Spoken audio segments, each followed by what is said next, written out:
got back together again. We were working together because we could work as a band. At least we had an act. I don't know. I was lucky. I had a lot of smart guys in my band. They were smart. When a legend calls someone electric, it's not a metaphor, it's a warning. And when Linda Ronstadt described Elvis Presley that way, she wasn't exaggerating.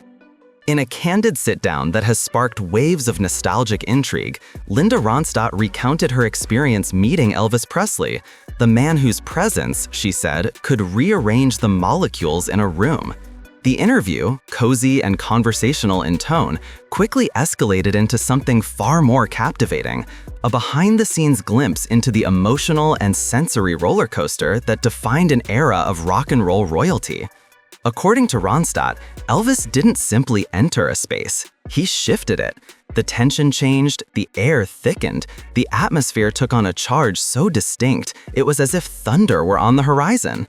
You felt him before you saw him, she said, and then everyone else felt a little less real. Her description of that initial encounter is a rare window into what it meant to share air with a cultural force. There's no grand romantic revelation here, no studio scandal, just a quiet backstage moment where the king leaned in and offered a compliment. 4 words, that's all it took. Hell of a performance tonight. But according to Ronstadt, it wasn't what he said, it was how. His drawl, intimate and slow, coupled with the closeness of that moment, turned an ordinary compliment into something close to seismic.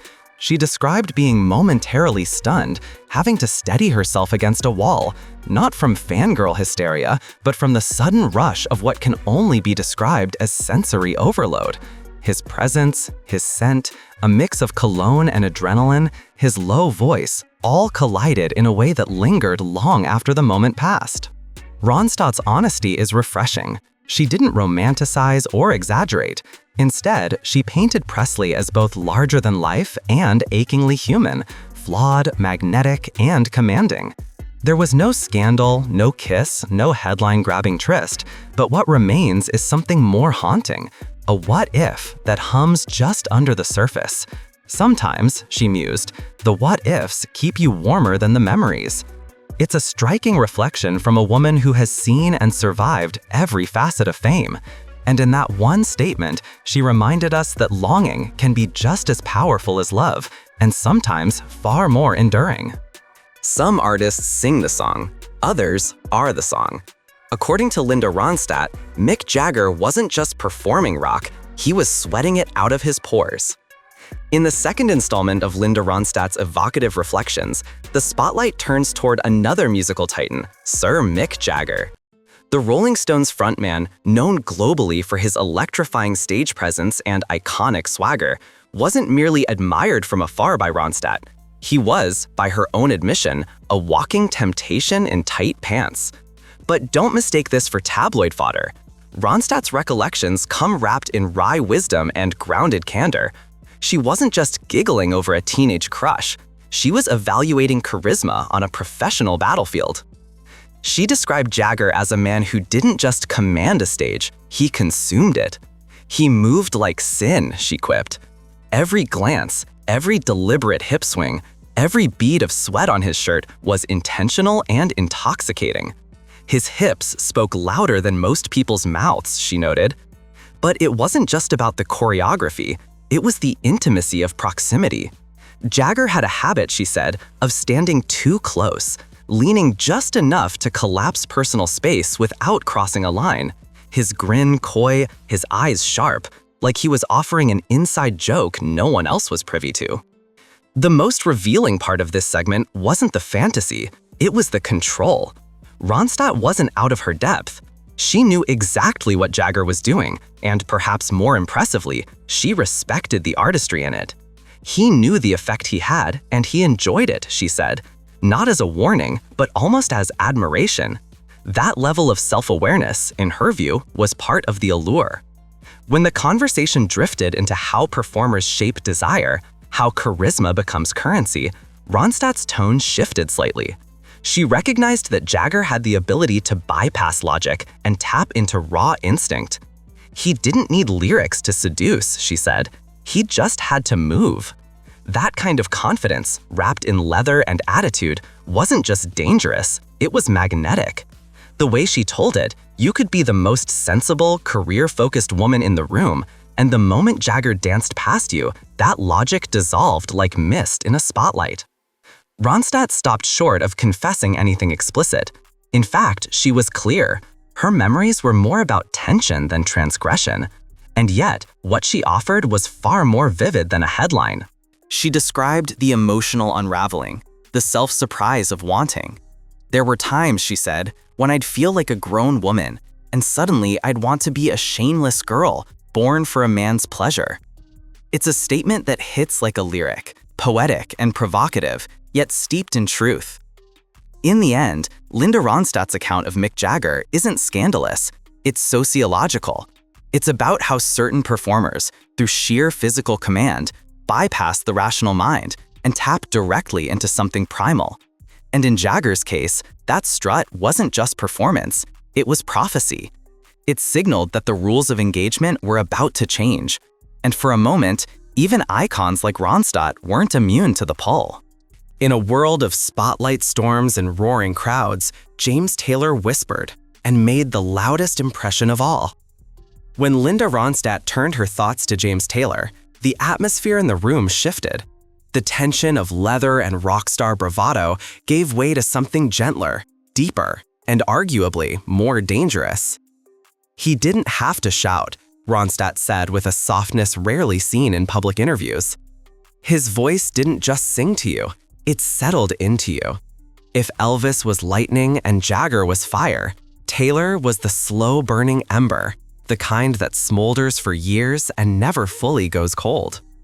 According to Ronstadt, James Taylor wasn't the type to announce himself in a room. He wasn't flashy, didn't have to peacock, didn't need entourage or edge. What he had was far more disarming: vulnerability.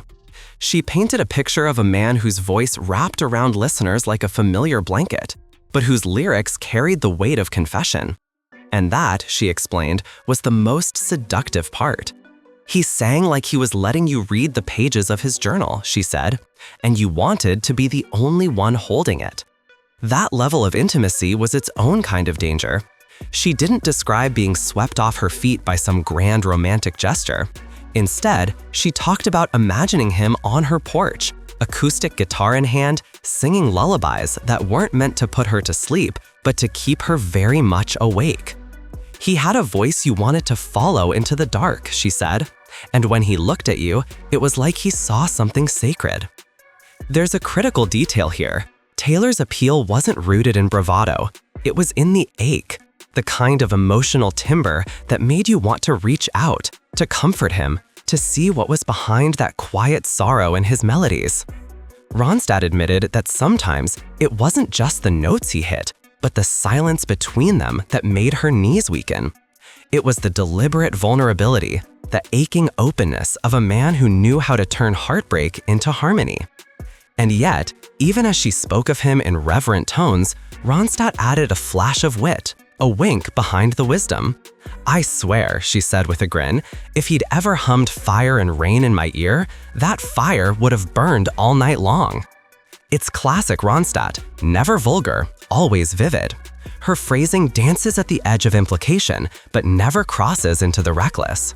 And that's why her storytelling resonates. It isn't about scandal, it's about sensation. What emerges is a portrait of James Taylor not just as a man, but as an emotional experience. He was the song you couldn't turn off, the lyric that lingered long after the concert ended. And in Linda Ronstadt's world, that made him uniquely dangerous. Not because he chased her, but because he invited her in. Gently, completely, and maybe, just maybe, permanently. Some chemistry happens in the studio, but other times it spills out and burns down the whole room. If there was one story in Linda Ronstadt's memories that hinted at something real, something more than admiration from afar, it was her account of Don Henley.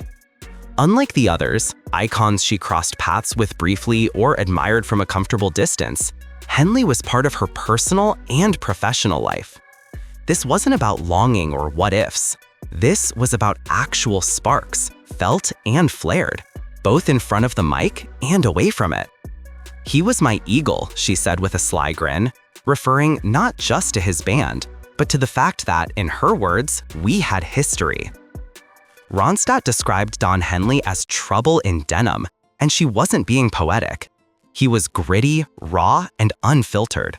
A blend of outlaw and poet who could scribble a love song in the morning and set the room on fire by nightfall, emotionally at least. Their dynamic, she recalled, was as passionate as it was volatile.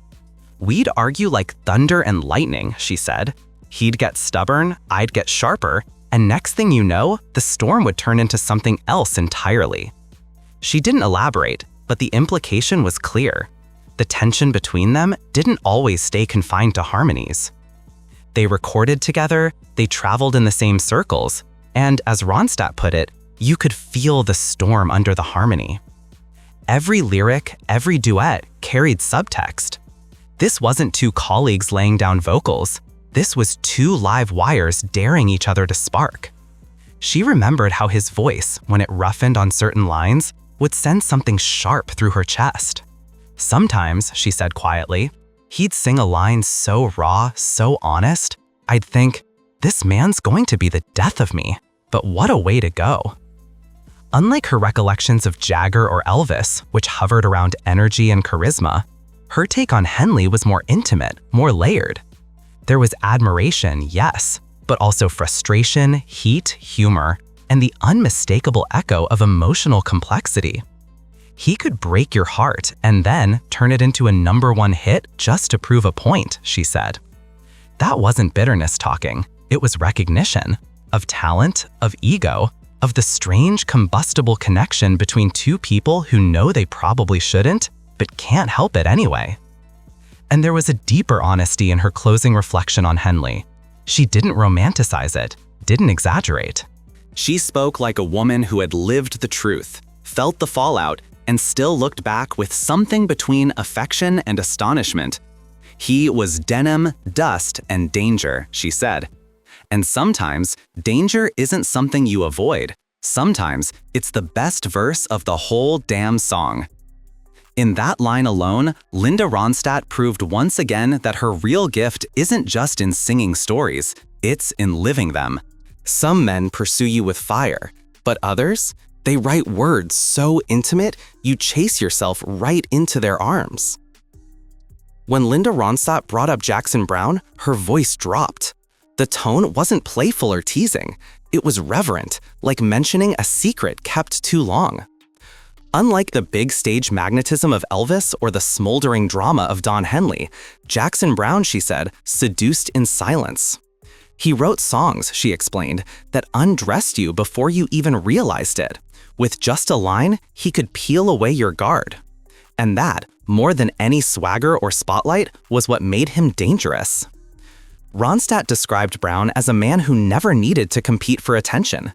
He didn't hold court or shout over a room. Instead, he watched, he listened, and when he did speak, it was with a precision that cut far deeper than volume ever could. Jackson didn't flirt, she said, he wrote, and every lyric felt like a page from a diary he wasn't sure he wanted you to read, but he left open anyway. That's what made her pause, that vulnerability, that access. She remembered watching him sit, guitar in hand, head tilted down, murmuring lyrics to himself. It felt like I was witnessing something sacred, she admitted. And that kind of intimacy didn't need touch, it burned all the same. In her words, his songs didn't just make rebellion sound romantic, they made heartbreak feel noble. And Ronstadt, a woman known for her powerhouse voice and emotional control, found herself wondering what it would be like to surrender to that softness. But don't mistake it for weakness. This wasn't some naive daydream. Ronstadt knew exactly what was happening. That's the thing about poets, she mused. They don't chase you, they just write the map. And next thing you know, you're the one walking toward them. She described late-night concerts where Browne's voice would echo through a crowd of thousands, but somehow feel like it was aimed directly at her. Not because he said anything, but because every word, every syllable, carried a kind of truth that bypassed the ears and went straight to the chest. There was no backstage flirtation, no physical memory. But the emotional imprint, that lingered. One lyric, she said, delivered at just the right moment, could undo her in ways no touch ever could. She spoke of imagining him leaning in, guitar still humming, whispering one of his own verses into her ear. If that had happened, she smiled, I wouldn't have waited to grab my coat. I'd have walked right out with him, smiling, willingly lost.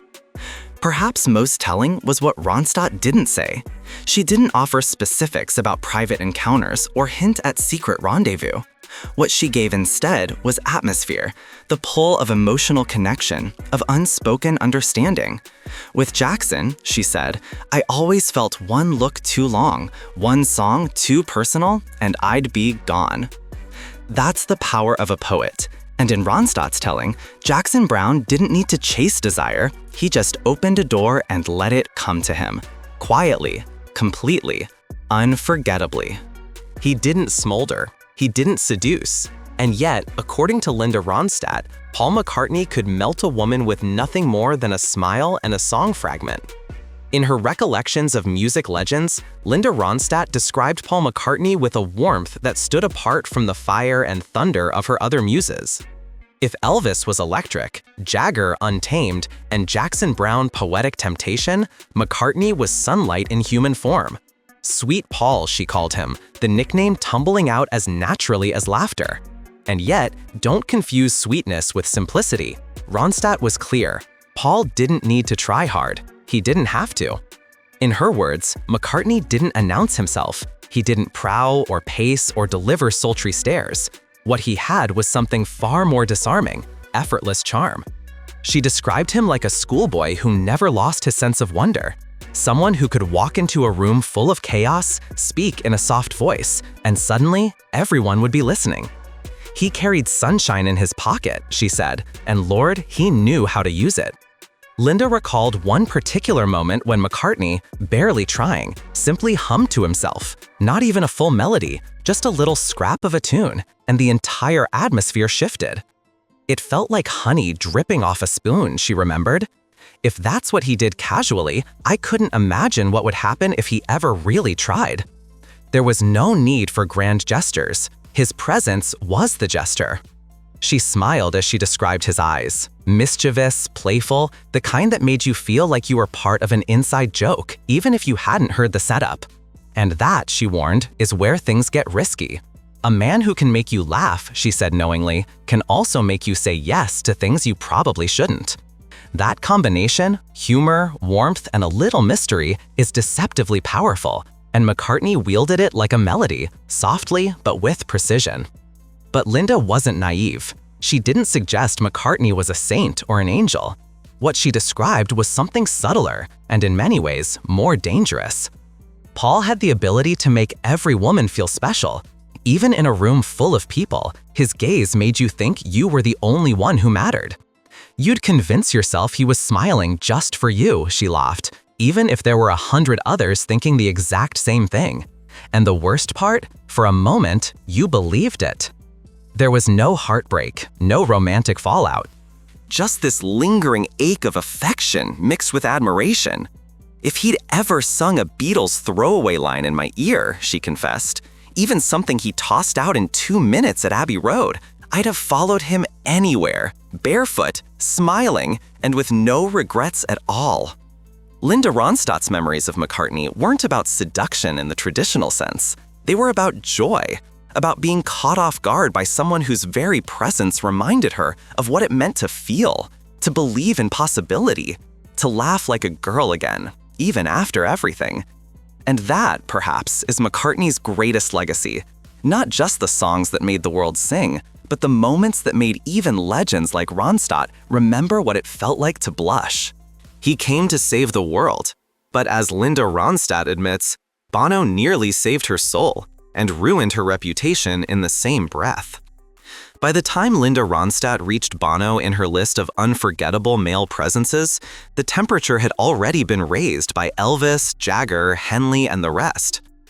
But Bono, she explained, wasn't a crush from her heyday. He was a later flame, a surprise.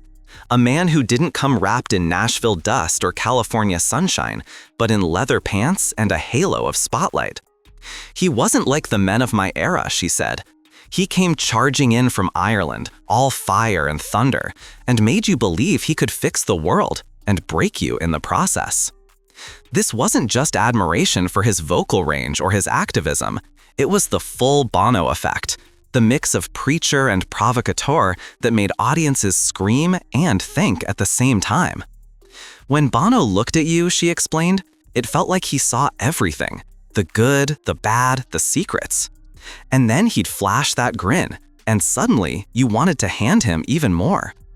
It was that balance, intensity and mischief, that drew her in. Trouble, she said, looks a whole lot better when it's wearing sunglasses indoors. Linda recounted watching him perform in stadiums, commanding tens of thousands. But somehow, she said, it always felt personal, like he was aiming it all at just one person. And you hoped, no, you prayed, it was you.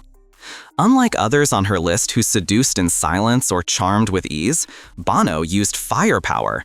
There was conviction in every line, a sermon in every lyric. But beneath it all, Ronstadt suspected, was a man who liked to dare.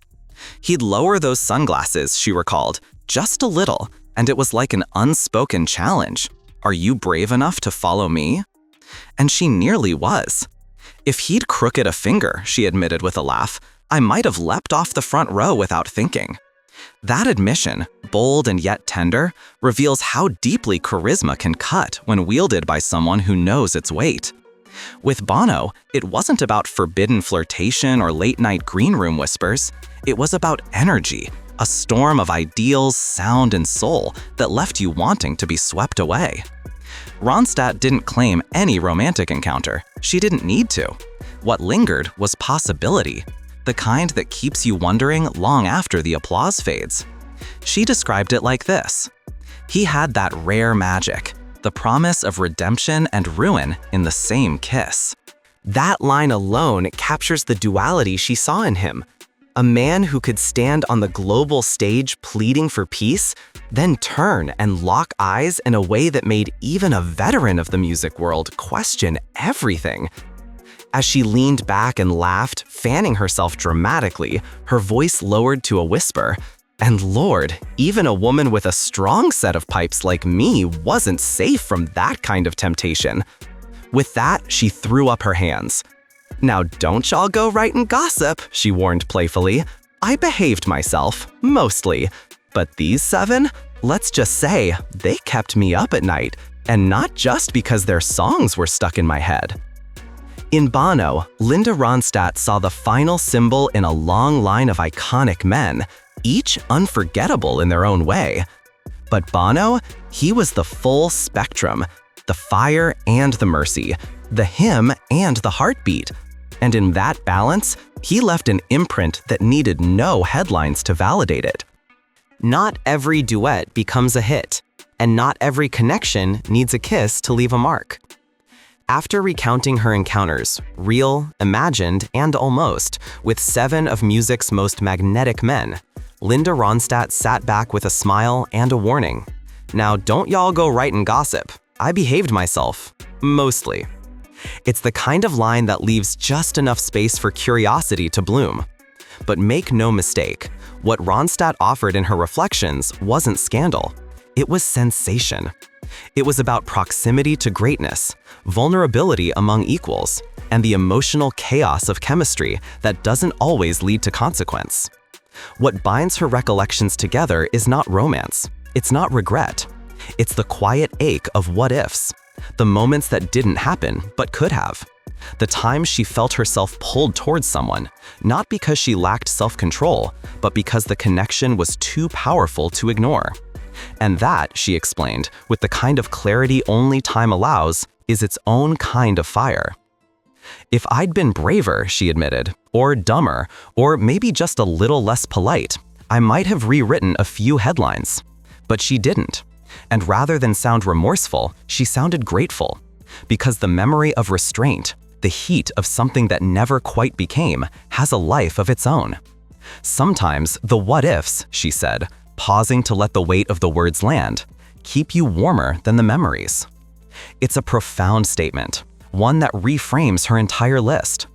Each man she mentioned, Elvis, Jagger, Taylor, Henley, Brown, McCartney, Bono, represents not just charisma, but contrast. The fire and the control, the temptation and the tether. And Linda Ronstadt, by offering her perspective as a woman with her own star power, reclaims the narrative. These aren't stories of a young woman caught off guard. They are the reflections of an artist who recognized energy, acknowledged impact, and chose her moments carefully. In today's landscape, where celebrity tales are often flattened into clickbait, Ronstadt's version feels richer, wiser. It speaks to the complexity of being human, of feeling desire and curiosity, even in the midst of fame and professionalism. She wasn't taken by these men. She noticed them. She felt their gravity and evaluated the pull. And in that, she offers a rare glimpse into the inner world of a woman who stood shoulder to shoulder with giants and still kept her footing. She didn't tell these stories to spark rumors. She told them to remind us, life isn't just made of what we do, but also of what we resist. The brush of a shoulder backstage, a lyric sung a little too softly, a grin that lingers a second too long. These are the details that don't make it into press kits or album notes, but they shape the legacy all the same. And so, as the interview wound down and Linda Ronstadt fanned herself with a theatrical laugh, the message was clear. Behind every powerhouse voice is a heart that once raced a little faster, not for fame or approval, but for a fleeting moment of maybe. A shared look, a velvet drawl, a poet's lyric left unspoken in the dark. Some people live for the memories, but others, they live for the what-ifs. And Linda Ronstadt, she made those what-ifs sing.